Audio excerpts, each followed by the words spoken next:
আমার যুবক ভাই, তোমরা ইনশাআল্লাহ যদি সেজদা দাও, ফজরের নামাজ পড়ো, তোমরা যদি নিজের চরিত্র হেফাজত করো, তোমরা এই বিশ্রী কাটিং চুল ছেড়ে দাও, তোমরা মোবাইলের আসক্তি ছেড়ে দাও। এই চুল ইহুদিদের চুল, বিভিন্ন বিচিত্র কাটিং এর যে চুল, খোদার কসম এগুলো ইসরায়েলের ইহুদিদের প্রোডাক্ট। এই চুল মোমেনের না।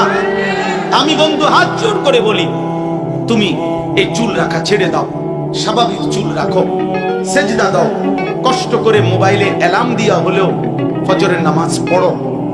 একটা মোবাইল এবং মোবাইলের কিছু ছবি, নারী, মোবাইলের কিছু ফ্যাশন এবং নিজের পছন্দ মতো, নিজের মন মতো, তোমার চুল তোমার মন মতো, তোমার জামা তোমার মন মতো, তোমার সারাদিনের চলাফেরা, নড়াচড়া, ব্যবসা তোমার মন মতো।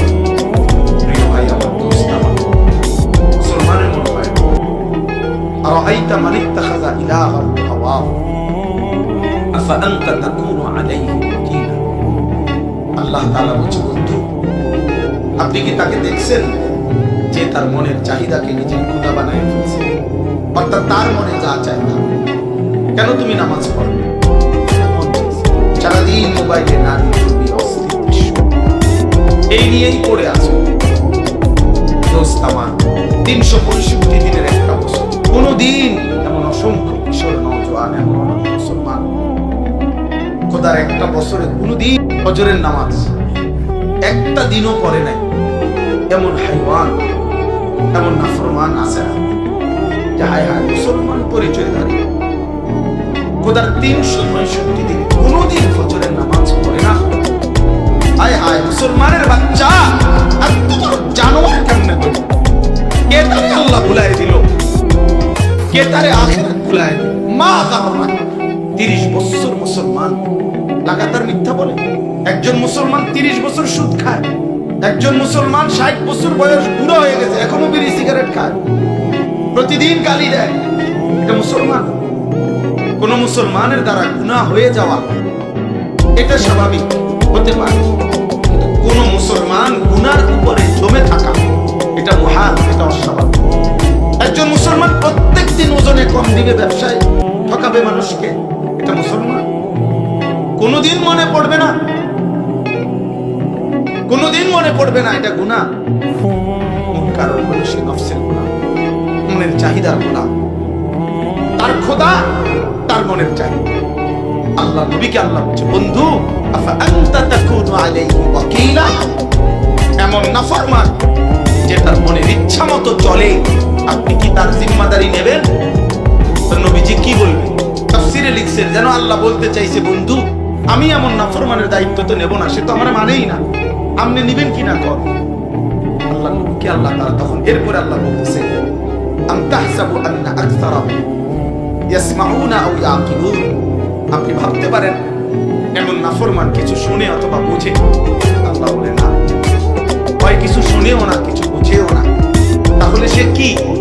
এই স্পষ্ট আল্লাহ বলছে, ইনহুম ইল্লা কাল আনআম। আল্লাহ বলছে যে মনের ইচ্ছা মতো চলে, খোদার কসম আল্লাহ বলে তাদের পরিচয় আর কিছুই নয়, শুধুই জানোয়ার। আনআম চতুষ্পদ জন্তু, জানোয়ার জানোয়ার জানোয়ার। বাল হুম আদাল্লু সাবিলা, বরং তার চাইতেও নিকৃষ্ট কথা। এক কুত্তাও বুঝে লাঠি আলগি দিলে যে তার মারবে, এজন্য কুকুর দৌড় দেয়, কিন্তু মানুষ রূপী এই জানোয়ার এটাও বুঝে না, তার এই প্রতি ওয়াক্তের নাফরমানি তার জাহান্নামের আগুনে জ্বালাবে, এই জানোয়ার এটাও বুঝে। ওই জানোয়ার তো লাঠি দেখলে বুঝে আমারে মারবে, এই জন্য সে দৌড় দিয়ে লাইছে। এই জানোয়ার লাগাতার মিথ্যা, প্রতিদিন নারী দেখে, প্রতিদিন ছবি দেখে, প্রতিদিন উলঙ্গ দৃশ্য দেখে, প্রতিদিন হারাম খাচ্ছে, সুদ খাচ্ছে, ঘুষ খাচ্ছে, ওজনে কম দিতেছে, হাসতে হাসতে মিথ্যা বলে, হাসতে হাসতে গালি দেয়। বাটপারি চিটারিটারে চালাকি মনে করে, বা সালাক খেতে সালাক, চিটার আবার সালাক কেমন? সে তো তার জন্য তো আলাদা শব্দই আছে বাটপার।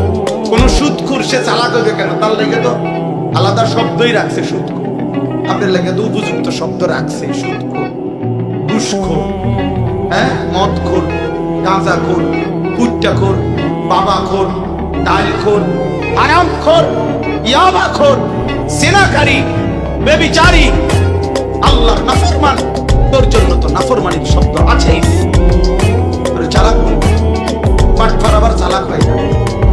মিথ্যাবাদী আবার চালাক হয় কেন? বেহায়া নারী চালাক হয় কেন? বেনামাজি সন্তান চালাক হয় কেন? বলো মিয়া।